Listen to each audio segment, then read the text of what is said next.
이 본문은 정말 그 예수님께서 그 세리 마태를 부르시고 마태와 식사한 장면, 그걸 보고 바리새인들이 뭐라 그런 장면, 거기에 대해서 예수님께서 어떻게 대답하셨나, 이걸 보고 우리가 정말 배울 점이 많습니다. 우리가 항상 우리 믿는 게 뭡니까? 우리 예수님을 보고 예수님한테서 배우고 예수님을 따라하는 거, 이거 아닙니까? 그래서 우리가 예수님께서 뭘 하셨나? 제일 중요한 거는 첫 번째로, 여기 잘 안 보이시겠지만 예수께서 그들을 가르치시니라.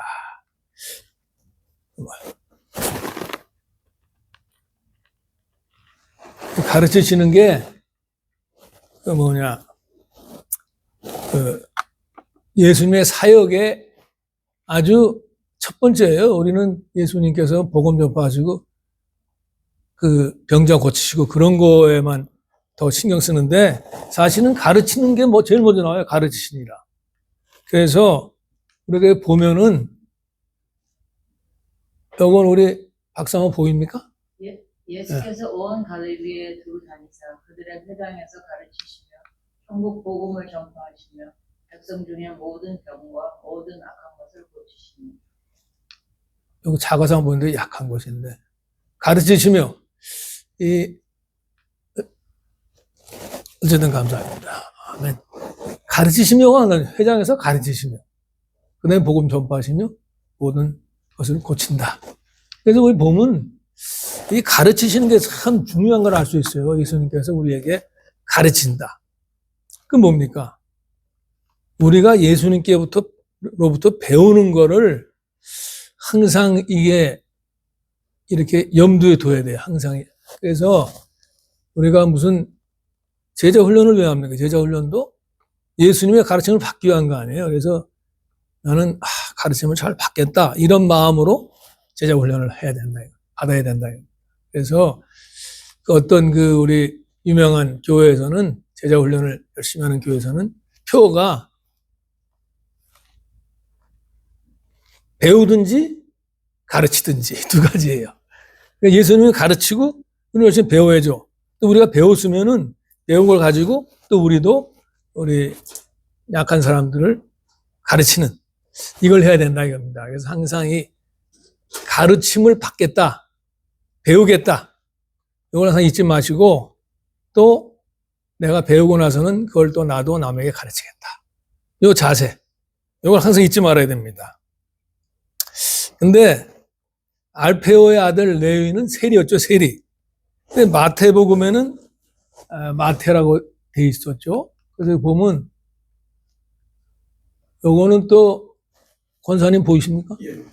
예수께서 그곳을 떠나 지나가시다가 마태라 하는 사람이 세관에 앉아 있는 것을 보시고 이르시되 나를 따르라 하시니 일어나 따르리라.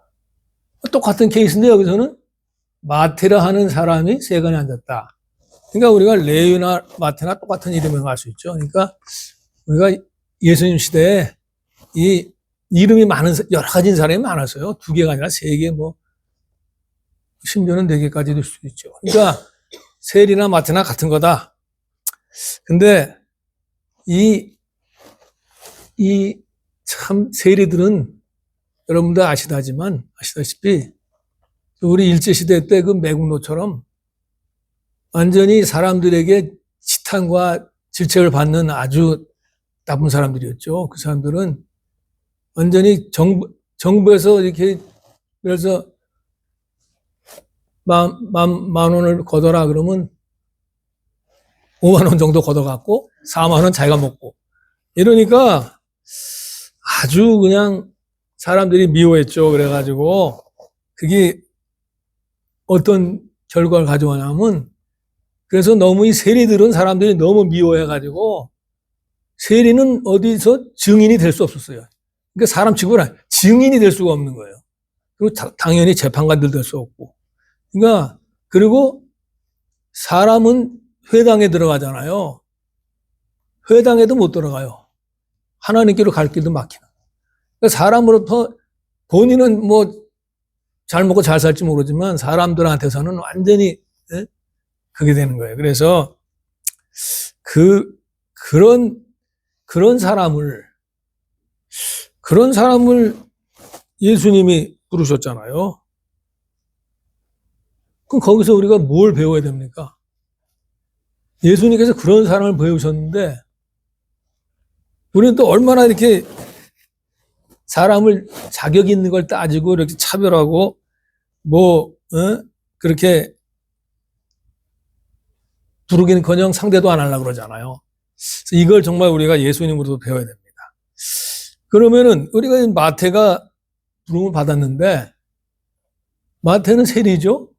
근데 세리가 되려면은 그때 어느 정도 교육을 받아야 됩니다. 왜냐하면 장부 정리도 해야 되고 숫자에 대해서도 좀 알아야 되고 또 기록도 해야 되고 그러니까 또 이 로마 관리나 이런 사람들이랑 대화하려면 좀 서류 뭐 이런 겁니다. 그리스 말도 좀 알아야 되고 또 기록하는 이런 걸 다 이렇게 경험이 있었단 말이에요. 근데 나중에 마태가 어떻게 됩니까? 마태가 마태복음을 기록하죠. 그래서 우리가 그걸 보면은 예수님께서 다 부르시고서는 그냥 쓰시는 게 아니라 제자 훈련을 하셨잖아요. 그래서 예수님께서는 다 준비된 사람 부르시는 게 아니라 일단 부르시고 그 사람을 훈련시켜가지고 엄청난 일에 쓰시는데 마태는 그 훌륭한 마태복음을 기록하는 일에 쓰임받았다 이거예요. 그러니까 그 마태의 그 세리로서의 그 여러 가지 일이 다 헛된 게 아니라 하나님의 쓰임받았죠. 그러니까 우리의 경험이나 지식이나 이런 것이 버릴 것이 아니라 다 뭡니까? 하나의 영광을 위해 써야 된다 이거예요. 그게 참 중요한 겁니다. 하나의 영광을 위해서 모든 걸 써라. 그래서 근데 사람들은 이렇게 생각할 때 세리가 세간에 있는데 나를 따르라 하니까 그냥 일어나 따른다. 그거 좀 말이 안 되는 것 같은데 하고 이렇게 의아하게 생각할 수 있잖아요. 갑자기 뭐 세리 일하고 있는데 따라. 근데 그거는 이 성경을 이렇게 정말 철저하게 읽지 않아서 그래요. 왜냐 성경에 보면은 여기 또 왜 이래? 오늘은 아주 말을 안 듣네요.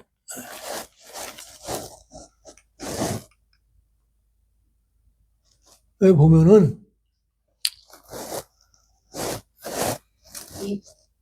근데 사모님이 보입니까?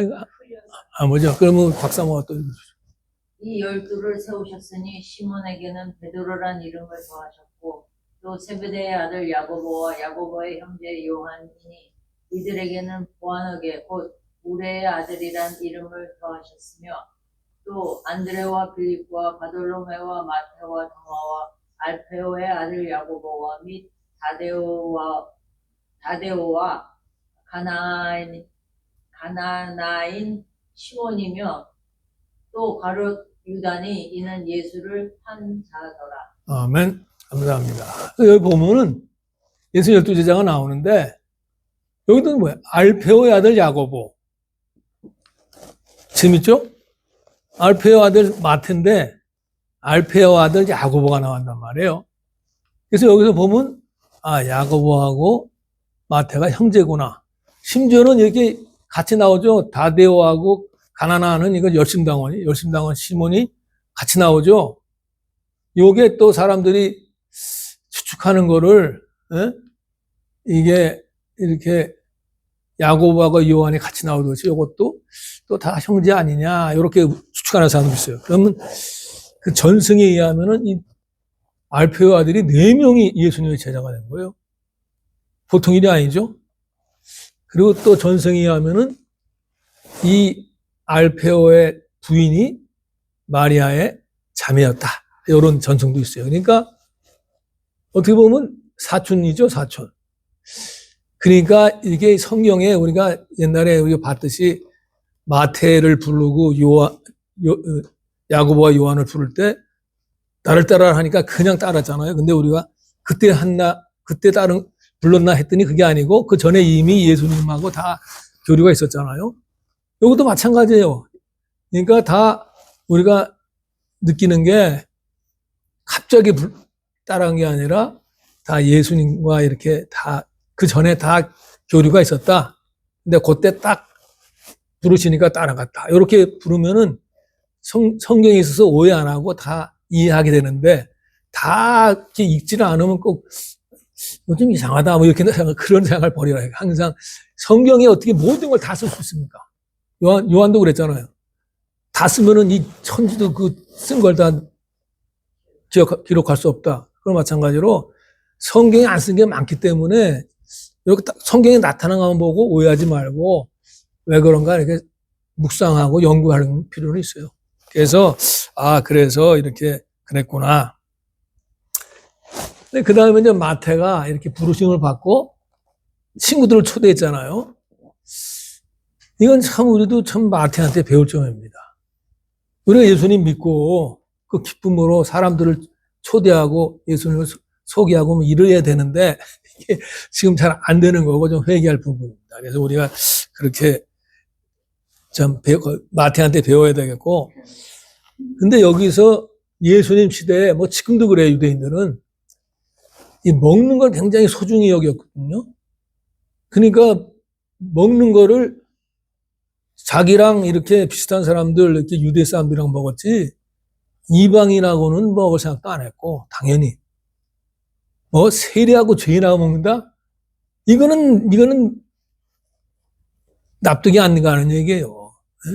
자기, 이렇게 유대인 중에서도 좀 평판이 좋은 사람이랑 같이 먹는 거지, 아무거나 먹는 게 아닌데. 그러니까 예수님이 그런 사람을 먹었다는 거는 이건 엄청난 거죠.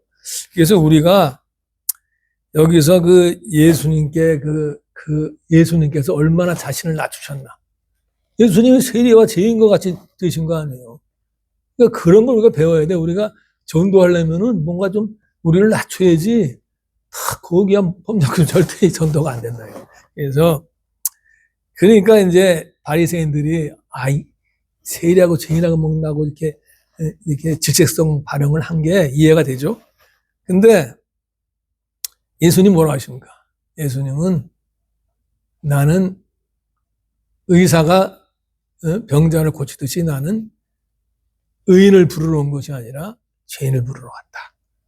참, 그게 뭐예요? 나는 죄인이 아니다. 이러고 있는 한은 예수님의 부르심을 받을 수 없다. 우리는 철저하게 나는 죄인이다. 그걸 알고 예수님을 받아들이고 예수님 믿음으로 의인이 되는 거 아니에요. 그 다음에 이제 그 기쁨으로 우리가 사는 건데, 참, 우리도 이렇게 좀 돌아봐야 됩니다. 우리는 어떤 사람하고 사귀는가. 딱 돌아보면은, 잘생기고, 사회적으로 인정받고, 뭐, 번듯하고, 나한테 좀 도움이 될 만한 사람이랑 사귀지 않는가. 그걸 좀, 우리 반성해 봐야 돼요. 왜냐하면 이 얘기를 하는 게, 저도 좀 그런 게 있거든요. 좀 비슷한 사람이랑 사귀고 싶다.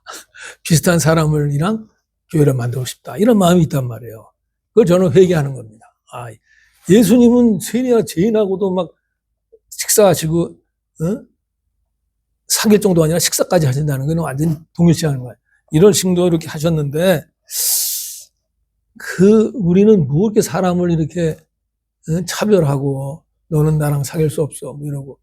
이래야 되겠냐 이거야. 여기서 우리 예수님께 정말 배워야 됩니다. 나는 정말 그냥 나도 죄인인데 무슨 내가 누구를 정죄하고 이걸 버려야 돼요. 항상 내가 정말 죄인인데 용서받은 기쁨이 넘치는 죄인이다 뿐이지 우리가 너무 이렇게 사람 차별하고 그러면 안 된다. 그래서 이제 이렇게 사람들을 예수님께로 이끌기 위해서 우리가 구원받았지만 안 믿는 사람이랑 다르지만 그런 사람들하고 같이 어울릴 필요는 있는 거예요. 심지어는 같이 식사도 하고 이럴 수는 있어요. 근데 한 가지 조심해야 될 거는 예수님은 뭐 죄가 없으신 분이고 절대 죄에 물들지 않으시니까 누구랑 사귀어도 상관이 없죠. 근데 우리는 약한 사람이기 때문에 그거 조심은 해야 돼요.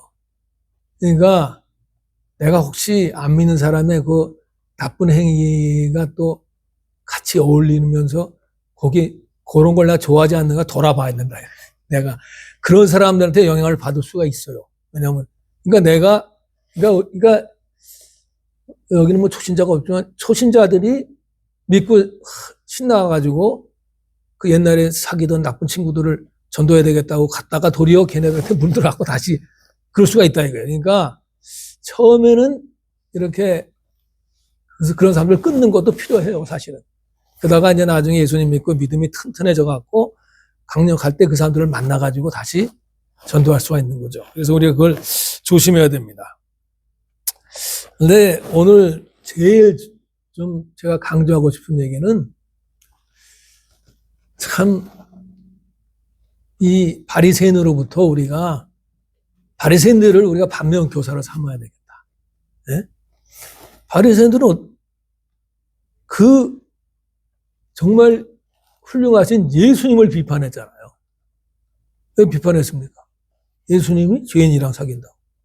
그러니까 예수님도 비판하고 세리도 비판했죠. 바리새인들은. 근데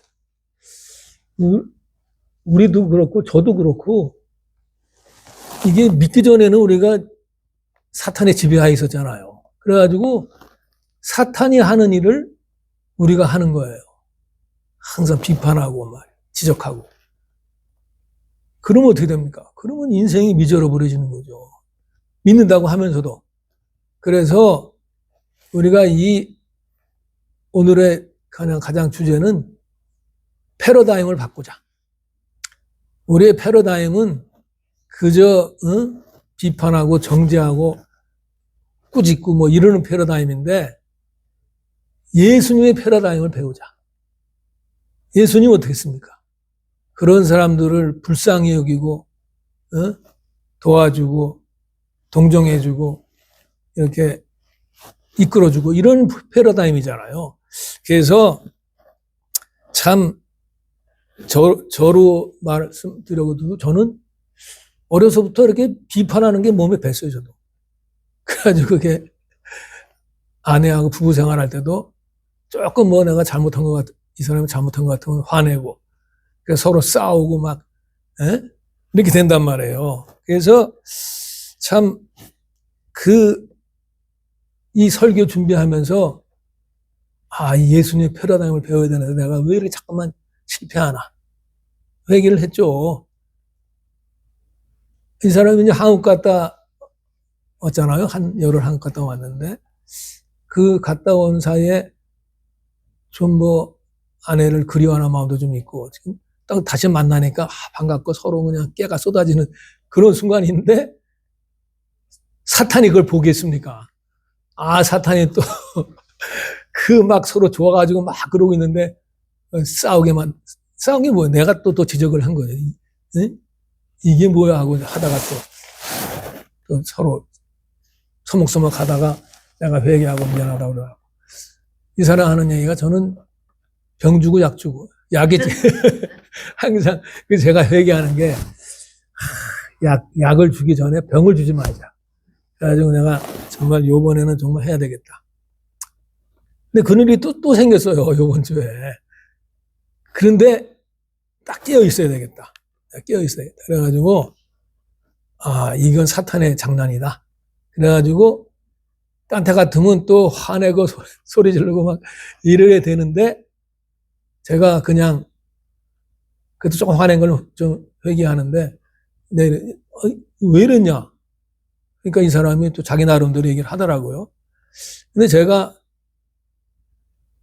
정말 속에서 막 올라오는데 화내지 말자 했으니까 그냥 정말 꾹 참고 그때도 저녁 먹을 때인데 먹으려는데 뭐 소화도 안 될 것 같고 그래가지고 이제 이렇게 복음성가를 틀었어요. 평소에 안 틀던 그것도 마음을 편하게 하는 복음성가.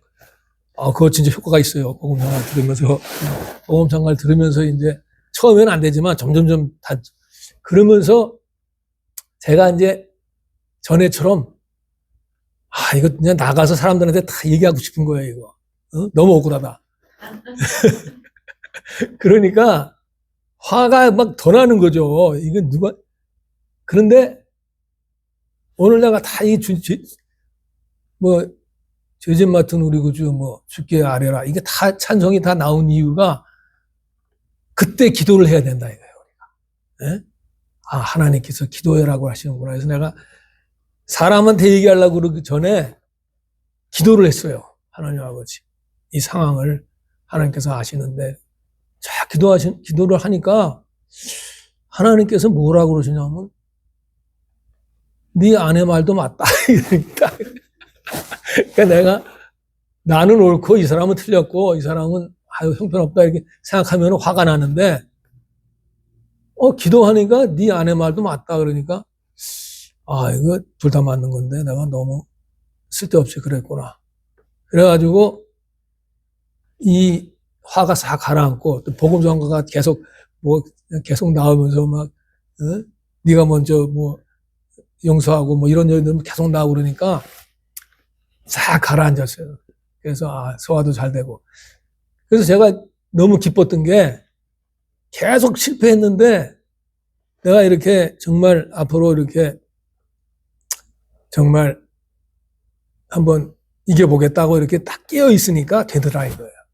그러니까 여러분들도 항상 이 성령님 안에 깨어 있어야 돼요. 깨어 있지 않으면은 마귀가 얼마나 셉니까? 마귀의 그 작전에는요, 안 넘어갈 도리가 없어요.